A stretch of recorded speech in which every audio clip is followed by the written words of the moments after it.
जम्मू कश्मीर में एलओसी के पास आतंकी हमले की खबर है और ऐसे में आतंकियों ने सेना के वाहन को निशाना बनाया और जिस हमले में 2 जवान शहीद हो गए जबकि सेना के लिए काम कर रहे 2 मजदूरों की भी मौत हुई है।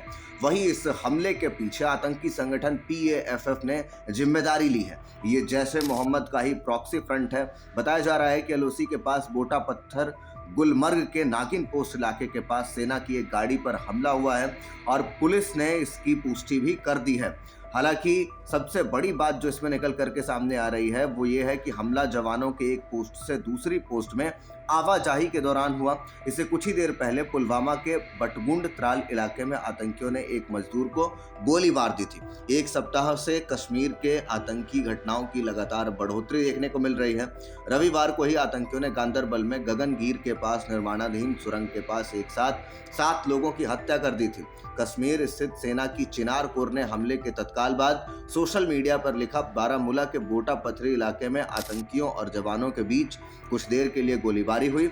इलाके पूरी तरह से सेना के नियंत्रण में है और ऐसी खबरें थी कि आतंकियों के एक समूह ने गर्मियों की शुरुआत में इलाके में घुसपैठ कर अफरावत रेंज की ऊंची चोटियों पर ठिकाना बना रखा है और हमले का मौका देख रहे हैं। यह क्षेत्र हाल ही में पर्यटकों के लिए खोला गया था। जम्मू कश्मीर के LG मनोज सिन्हा ने कहा, बूटा पथरी सेक्टर में हुए जघन्य आतंकी हमले पर सेना के शीर्ष अधिकारियों से बातचीत हुई है।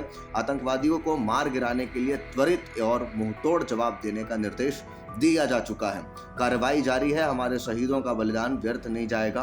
उनके परिवारों के प्रति संवेदनाएं, घायलों के जल्द ठीक होने की प्रार्थना करता हूं। जम्मू कश्मीर के मुख्यमंत्री उमर अब्दुल्ला ने इस हमले पर दुख जताया। उन्होंने ट्वीट कर कहा, उत्तरी कश्मीर के बूटा पथरी इलाके में सेना के वाहनों पर हमले के बारे में बहुत दुर्भाग्यपूर्ण खबर है जिससे कुछ लोग हताहत और घायल हुए हैं। कश्मीर में हालिया हमलों की यह श्रृंखला गंभीर चिंता का विषय है। मैं इस हमले की कड़ी निंदा करता हूं और जिन लोगों की जान गई है उनके प्रियजनों के प्रति अपनी संवेदना व्यक्त करता हूं।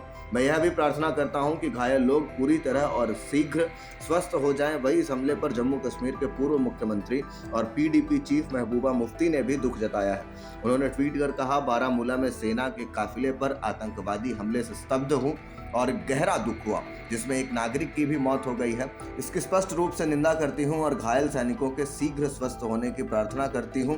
यह हमला ऐसे वक्त पर हुआ जब कुछ घंटे पहले ही जम्मू कश्मीर के गांदरबल जिले में एक मजदूर पर आतंकियों ने फायरिंग कर दी। घायल मजदूर की पहचान उत्तर प्रदेश के रहने वाले प्रीतम के रूप में हुई है।